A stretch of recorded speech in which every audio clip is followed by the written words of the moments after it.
जिस तरह आपने कहा कि गुंजाइश भी मौजूद है और जिस तरह ये फंडिंग वाला मामला, अगर हमारे पास इसके सबूत हैं कि भारत ये सब करवा रहा है, दहशतगर्दों की माली मुआवनत भी कर रहा है, तो हम भारत के खिलाफ फैटफ समेत आलमी फोरम्स पर कोई ठोस केस क्यों नहीं बनाते, जैसा उसने हमारे खिलाफ किया। बार बार सिर्फ ये बताने से क्या हासिल होगा कि भारत दहशतगर्दी के पीछे? नहीं, देखें, ये बताना भी ज़रूरी है और इस चीज़ को एनालाइज करना भी ज़रूरी है, और बाकी पूरी दुनिया के साथ जो है वो इस चीज़ को शेयर किया जा रहा है। इस बारे में फ़ैसला होना नहीं है, फ़ैसला हो चुका है, और इस बारे में हमारी जो डिप्लोमेटिक कोर है, हमारा जो फॉरेन ऑफिस है, वो इस बारे में जो है वो पूरी तरह से अपनी ज़िम्मेदारी को जो है निभा रहा है। और आपने पिछले दिनों में जो है वो हमारे जो दोस्त ममालिक हैं उनकी तरफ से जो है वो बयानात भी आपने देखे होंगे कि उन्होंने इन दहशतगर्दी की कार्रवाइयों की जो है वो बड़ी सच्चाई और बड़ी क्लैरिटी के साथ जो है वो मज़म्मत की है, और इन चीज़ों को हम अक़वाम मुत्तहिदा में भी लेके जाएंगे, बाकी मुल्कों में भी जो है वो ये सारे सबूत पेश करेंगे और एक प्रेशर बिल्ड करेंगे। और अब आप देखें ना कि ये जितनी भी दहशतगर्द तंजीमें हैं, वो दाइश है, वो TTP है, वो BLA है, वो कोई ब्रिगेड है, ये सारे कहाँ पे हैं? अफ़गानिस्तान में है। ये वहाँ पे इनके ठिकाने हैं, वहीं से जो है ये सारी तैयारी करके जो है ये, और ये पाकिस्तान के वजूद के ख़िलाफ़ है, ये पाकिस्तान के ख़िलाफ़ जंग है।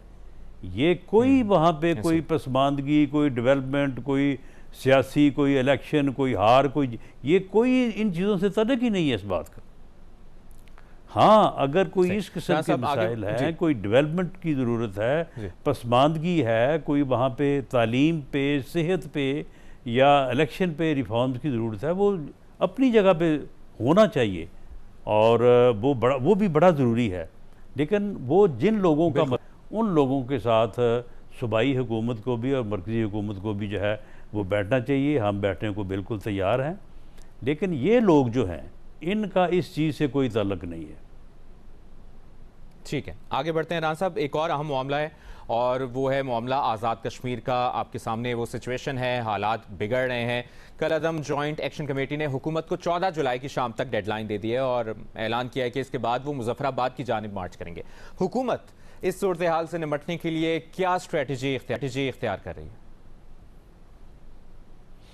देखें, उन्हें मुजफ्फराबाद की तरफ जो है वो नहीं बढ़ने दिया जाएगा। इन्होंने पहले 5 तारीख दी थी, 5 के बाद फिर उन्होंने 9 तारीख दी है, 9 तारीख के बाद फिर 15 तारीख दी है, अब 15 के बाद इन्होंने अब कोई, मेरा ख्याल है कोई नई डेट फिर देंगे। देखें, उनका एक ही मकसद है, वो इलेक्शन को रोकना चाहते हैं। ये उन्हें मालूम है कि अगर लोगों ने अपना मैंडेट जो है वो दे के लोगों को मुंतखब किया और वो लेजिस्लेटिव असम्बली जो है वो मार्ज़ वजूद में आके वहाँ पे एक नुमाइंदा लोगों के मैंडेट के साथ एक हुकूमत कायम हो गई, तो फिर इनका जो है वो मामला जो है वो इनकी दाल नहीं गलेगी। वो हर कीमत पे इलेक्शन रोकना चाहते हैं, और इलेक्शन की जो पॉलिटिकल एक्टिविटीज़ है उनको रोकने के लिए पहले 5, फिर 9, अब 14 के बाद ये 20 देंगे, 20 के बाद ये फिर इलेक्शन से पहले 25 या 26 देंगे। तो ये वो इस तरह से एक जमहूरी अमल को, एक सियासी अमल को जो है वो रोकने के दरपे है। हालांकि इनके साथ लेकिन आप ये कह रहे हैं राना साहब कि अगर हुए वो थे, ये उन मुतालबात और में इस तरह जो डेडलाइंस इनके दे रहे हैं, मुतालबात थे सभी तस्लीम भी किए गए और उनके ऊपर काम भी हुआ। सही। और जो आप उनकी डेडलाइंस की बात करें, आप ये कह रहे हैं कि हर हाल में, हर कीमत में इलेक्शन आज़ाद कश्मीर में टाइम पर होंगे, अपने दिन पर होंगे 25 जुलाई को। वो भाई, ये आइन का तकाजा है, कानून का तकाजा है। वहाँ इलेक्शन कमीशन ने शेड्यूल अनाउंस किया है, सैकड़ों लोगों ने जो है वो वहाँ पे कागजात जमा करवाए हैं, और मासवाए उस जगह की जहाँ पे ये रावला डैम के सिटी के एरिए में बैठे हैं, उसके अलावा जो है वो लोग इलेक्शन कैंपेन कर रहे हैं, लोग इलेक्शन लड़ रहे हैं। लेकिन राना साहब, जिस तरह एक तरफ एहतजाज और डेडलाइन का मामला है, दूसरी जानिब हम देख रहे हैं कि अगर आज 10 तारीख है और 15 दिन रह गए हैं, कभी ऐसा कोई इंतखाबात हुए हैं कि 15 दिन रहते हों और इंतखाबी मुहिम फुल फ्लेज्ड शुरू ना हो सकी हो?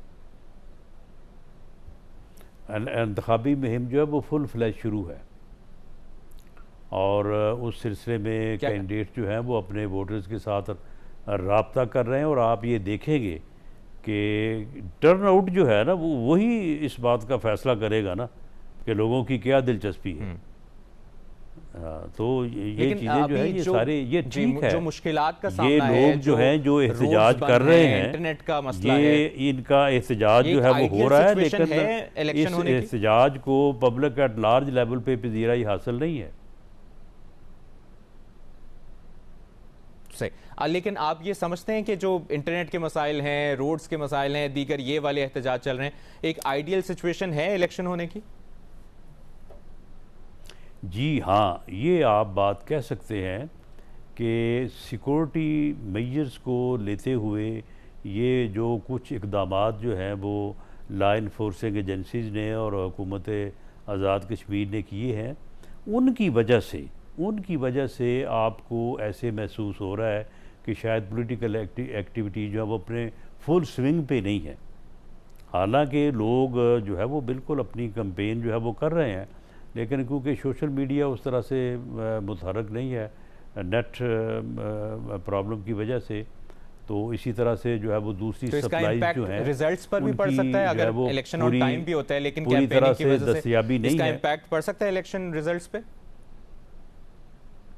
नहीं, इसमें जो है वो हुकूमत जो है वो कोशिश कर रही है और होपफुली आइंदा दोज में जो है वो ये चीज़ें जो है वो इनको पूरी तरह से, क्योंकि ये पहले इनका 5 तारीख था तो उसके बाद फिर 9 कर दिया, तो उसके पेश नज़र को जो हिफाजती और प्रिकॉशनरी मेजर्स जो है वो लिए गए थे, तो उसकी वजह से इसमें तअत्तुल रहा। तो अब हमें समझ आ गई है कि ये तो 5 के बाद 9, 9 के बाद 14, 14 के बाद ये 20 होगा। तो अब इन चीज़ों को जो है वो मयस्सर जो है वो दस्तयाब किया जाएगा, और ये फिर पॉलिटिकल एक्टिविटीज़ और इलेक्शन एक्टिविटीज़ जो है वो काफ़ी बेहतर अंदाज से तो राना साहब, ये जो मुजाहिरीन हैं जो कलअदम JAAC के रहनुमा हैं, उनके टोन में हमने कुछ नरमी भी देखी है। माजी में उनके बयानात काफ़ी सख्त थे, लेकिन उन्होंने कल भी ये एतराफ़ किया है कि JAAC का प्लेटफॉर्म मिसयूज़ हुआ है, और उन्होंने एतराफ़ किया है कि जलसों धरनों में कुछ गैर जिम्मेदाराना बयानात दिए गए। इस कमेटी ने मौलाना फजलुर रहमान की सालिसी को भी वेलकम किया है, लेकिन आप लोगों की तरफ से, वफाकी हुकूमत की तरफ से इस पर कोई ख़ास रद्द अमल नहीं आया। आपको नहीं लगता कि अब सख्ती के बजाय मुजाहिरीन के साथ बैठ कर कोई हल निकाला जा सकता है? नहीं, देखें, हमने इनको ये निशानदही जिसको वो अब ख़ुद तस्लीम कर रहे हैं, हमने तो जब इनके साथ मुज़ाकरात में हम बैठे थे इनके साथ 30 मई को, तो हमने तो उस वक्त भी इनको कहा था कि देखें आपको मिसयूज़ किया जाएगा, आपको जो है वो एक ऐसी सूरत हाल से दो चार कर दिया जाएगा कि जहाँ पे आपको जो है वो ये न सिर्फ अंदरूनी बल्कि बैरूनी क़ुव्वतें जो है वो आपको एक्सप्लॉइट करेंगी।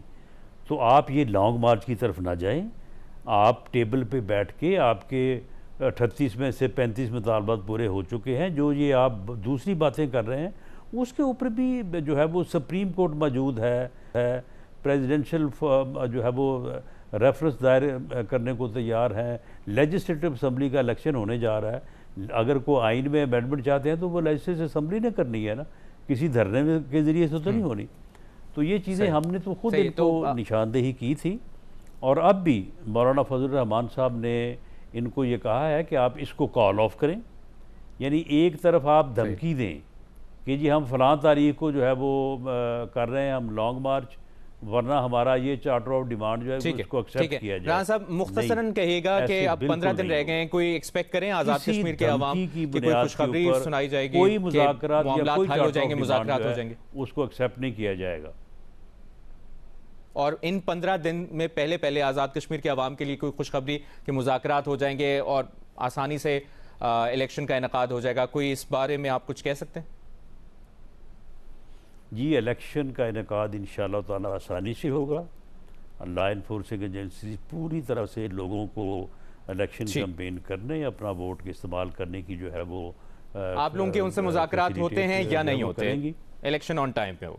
इनसे देखें इस बुनियाद के ऊपर कि जी ये 5 तारीख है, 9 तारीख है, 15 तारीख है, 20, ठीक। इस बुनियाद पे मुज़ाकरात नहीं होंगे। वो इसको कॉल ऑफ करें। बहुत बहुत शुक्रिया जिस तरह आपका। से मौलाना फजल रहमान ठीक साहब है, ने बहुत उनको बहुत कहा है। शुक्रिया।